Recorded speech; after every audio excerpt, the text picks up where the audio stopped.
வணக்கம் நண்பர்களே. TNPSC, UPSC போன்ற போட்டித் தேர்வுகளுக்கு தயாராகும் மாணவர்களுக்கான மிக முக்கியமான இந்திய வரலாற்று பகுதி இந்தியாவின் தேசிய பாடலான வந்தே மாதரம் அது உருவான அந்த விதத்தையும் தேர்வுக்கு தேவையான முக்கிய வருடங்களையும் இந்த வீடியோவில் நம்ம சுருக்கமாக பார்க்க போகிறோம்.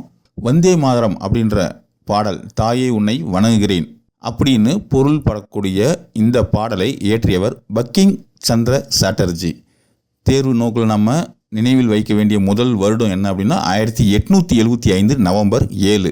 ஏன்னா அன்னைக்கு தான் பங்க தர்ஷன் அப்படின்ற அந்த இலக்கிய இதழில் இந்த பாடல் முதல்ல வெளியானது. அதுக்கு அப்புறம் 1882ஆம் ஆண்டு வெளியான அவருடைய புகழ்பெற்ற ஆனந்த மடம் அந்த நாவலில் இப்பாடல் சேர்க்கப்பட்டது. அதாவது பங்கிம் சந்திர சாட்டர்ஜி அவர்கள் எழுதிய ஆனந்த மடம் அப்படின்ற நாவலில் 1882ஆம் ஆண்டு இந்த வந்தே மாதரம் பாடல் சேர்க்கப்பட்டது. அடுத்த முக்கிய கேள்வி என்ன அப்படின்னா, இந்த பாடலுக்கு இசையமைத்து முதல்ல பாடியவர் யார் அப்படின்னா ரவீந்திரநாத் தாகூர் அவர்கள். நாட்டினுடைய தேசிய கீதம் பாடிய ரவீந்திரநாத் தாகூர் அவர்கள் தான் வந்தே மாதரம் பாடலை இசையமைத்து பாடியிருக்கிறாரு.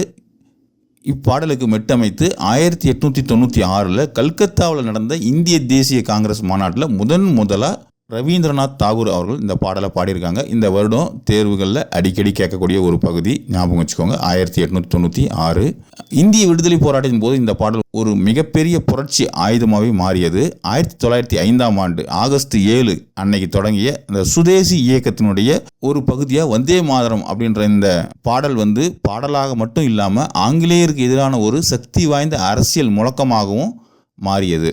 இறுதியாக விடுதலைக்கு பிறகு இப்பாடலுக்கு கிடைத்த அங்கீகாரம் என்ன அப்படின்னா 1950 ஜனவரி 24 அன்னைக்கு பார்த்தீங்கன்னா அரசியல் நிர்ணய சபையினுடைய தலைவர் டாக்டர் ராஜேந்திர பிரசாத் அவர்கள் ஒரு வரலாற்று சிறப்புமிக்க அறிவிப்பை வெளியிட்டார்.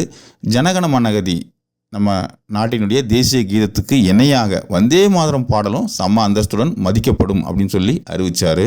நண்பர்களே, முக்கியமான வருடங்கள் சொல்கிறேன். 1875 முதல் வெளியீடு, 1882 ஆனந்த மடம், 1896 தாகூர் பாடியது, 1905 அரசியல் முழக்கம், 1950 தேசிய பாடல் அந்தஸ்து. இந்த 5 வருடங்களையும் முக்கியமாக மெயினாக ஞாபகம் வச்சுக்கோங்க. தேர்வுக்கு தயாராகக்கூடிய உங்கள் நண்பர்களுக்கும் இந்த வீடியோவை ஷேர் பண்ணுங்கள். மேலும் பயனுள்ள தகவல்களுக்கு நம்ம சேனலை சப்ஸ்கிரைப் பண்ணுங்கள். நன்றி.